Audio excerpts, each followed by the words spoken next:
Good evening, everyone. It is Halloween. Hopefully, you all got out there with your kids, took them trick or treating. Maybe you're still out trick or treating, but I hope you had a good time. So, I didn't get a chance to talk about this yesterday because I didn't have time to get on here and record a podcast, but I wanted to talk about what was said 2 days ago by Joe Biden, where we all learned something about ourselves. We learned that if we support the Republican Party, are garbage. Garbage. I didn't know that. I didn't know that about me. I didn't know that about you. If you are thinking about voting for Donald Trump, we didn't know that. And if you're a Democrat, then I don't think that you fully understood that if you have members of your family, if you have friends, if you have coworkers who don't align with your beliefs and the beliefs of Biden and Kamala Harris, well, your friends, your family, and your coworkers are garbage as well. So we're all garbage.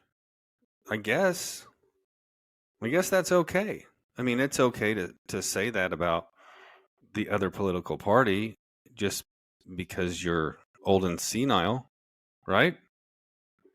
But what I really love is that when Biden talks, when he says these ignorant things, what it does is it hurts Kamala's campaign. It hurts the Democratic Party because instead of going out and continuing the rhetoric that Trump is Hitler, that Trump eats like Hitler and sets like Hitler and talks like Hitler, instead of them being able to go out and do those slanderous things, they have to basically go out and just repair everything that Biden tore up. So it's perfect. I love it when Biden talks. The problem is that they won't let him go out and campaign for Kamala. That would be amazing because every campaign stop that she makes, he could go out there and say something stupid, and then they could spend the next 2 days telling us about how that's not really what he meant or it was taken out of context. But he doesn't want to go out and campaign. Oh, he does want to go out and campaign. They won't let him. They don't want him anywhere near any type of campaign that she's putting on, a rally, or she's talking to her small little group of people, because they don't want her associated with him. I can't believe that she hasn't come out, ripped the Band-Aid off, and just said, I don't agree with what Joe Biden's done and I want to change it. But she doesn't. Instead, she keeps playing that she was there, the last one in the room, when all the important decisions were made. And that only hurts her. Everyone knows Biden is one of the worst presidents in history. His approval rating in September was 37%. His approval rating was so bad that his own party, with him being the candidate this year, his own party, through a coup, removed him, put Kamala in his place without any primary votes. She just became the candidate. And that is without a doubt where the true threat to democracy is. They want to say Trump's going to ruin democracy. They're the ones skirting around democracy. And maybe they don't want to get rid of democracy, but they want to change the definition of democracy to where it's not democracy. Call it what you want to call it. Call it socialism. Call it whatever you want. But their agenda is to change democracy as we have it today and as we've had it since this country started. Kamala Harris ran for president during the last election as well. So in 2020, she ran for president. She was the first candidate to withdraw because she had no support from her party. Nobody was going to vote for her. And the same party that basically did not support her in the 2020 election magically now is endorsing her for president of the United States in 2024 without a single vote in the primary. Is magic real? Yeah. That's proof magic is real.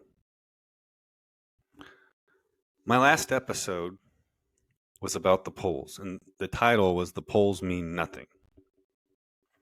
And I don't know that they really mean a lot. The polls are up and down. You look day to day at where the polling is, and you're going to see, okay, Trump's up by a few points now in this swing state. Next day, okay, he's down in this. Kamala's now up in this swing state. So it doesn't matter. What matters is we get out and vote. Those polls, they may take 1,200 people of likely voters. They run the poll, and then they get a result. That's 1,200 people. Doesn't matter. What matters is we get out and vote. Right now, we have had 60 million early votes, whether it's in-person early votes or whether it's mail-in early votes. We've had 60 million ballots already. In 2020, there was 64 million early votes. We still have a few days left. You can still get out. You can still vote early. I think we're going to exceed 64 million. But what we need to do is vote either way. If you can't get out and vote early and you have to vote on election day, that's fine. Just go do it. This is not going to be a real long show today. Just wanted to catch up on this whole garbage people. So many dirty garbage people everywhere. But lastly, what I wanted to mention is the cheating has already started. Sunday, on a Formula One race on TV, accidentally, a poll popped up. It wasn't a poll, it was a result. The result popped up, and it showed Harris already winning. So, somehow, 10 days before the election, 10 days, we already know the result. Isn't that amazing? We don't have to worry for 10 days. We already know. It's like we watched the preview, then we kind of know the movie, and now we know the result. So, what's that tell you? It tells me there's something really freaking fishy going on. We've had ballot boxes burnt. Luckily, they are in some states now prohibiting illegal immigrants from voting, which is good. But as you've just seen on the show, I showed the little screenshot of the Formula One race, and I'm showing you the results. The results of what happens in 10 days. I don't have a crystal ball.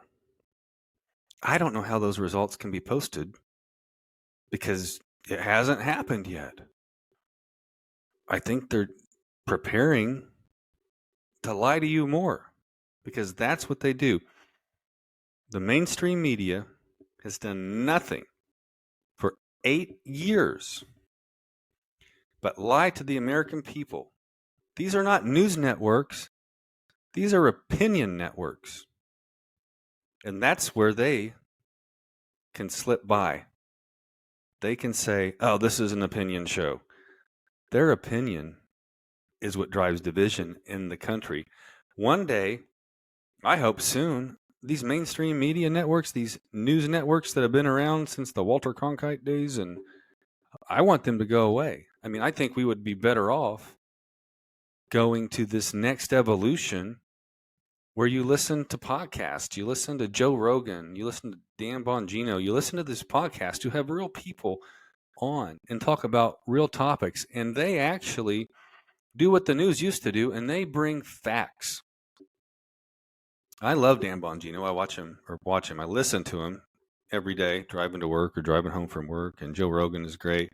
I know Dan Bongino definitely is citing to vote for President Trump. Joe Rogan, I don't know. I mean, he's kind of like in the middle. He's very open-minded, and there's nothing wrong with that. But, bring facts. Bring real news back. Don't bring opinion. It is the worst thing that we can do. These opinion networks have caused so much division. Not that the political party of the Democrats hasn't, but these political networks, that's what they are. They're just puppets for the Democratic Party. You can't believe a word they say. If they say something, get online and do research. Come up with your own opinion. Come up with your own facts and make your own decisions. Don't just listen to their 2-minute spiel and then say, okay, that's what's really happening, because that's not what's happening. That is not that. I can't talk. That is not what is really happening. You are all smart people. We have this huge internet. We can get on and look at all kinds of data, all kinds of facts. Granted, not everything on the internet is true, but you have that capability to make your own decisions. Make your own decision November 5th. If you're undecided of who you really want to vote for, you can just listen to me and go vote for Donald Trump, or you can do your own research. I think there's going to be a huge swing in the independent vote this year.